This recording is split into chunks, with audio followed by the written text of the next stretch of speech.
Guys, আসসালামু আলাইকুম। চলে এসেছি একটি নতুন ভিডিও নিয়ে। আজকে আম্মু ঝুরি সামায় দুধ দিয়ে রান্না করেছে, তো চলুন দেখে আসি।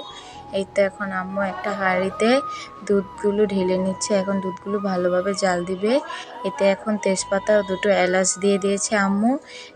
এখন নাড়াচাড়া দিয়ে আম্মু এতে স্বাদ পরিমাণ মতো চিনি দিয়ে দিয়েছে। আপনারা যে যেমন মিষ্টি খেতে চান সেই পরিমাণে চিনি দিবেন।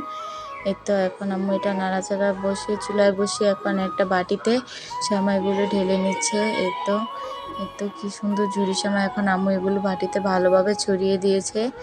এখন জাল দেওয়া দুধটা আম্মু গরম গরম দুধটা এনে ঢেলে দিবে, কারণ গরম গরম দুধটা দিলে ঝুরি সেমাইটা তাড়াতাড়ি নরম হয়ে আসে।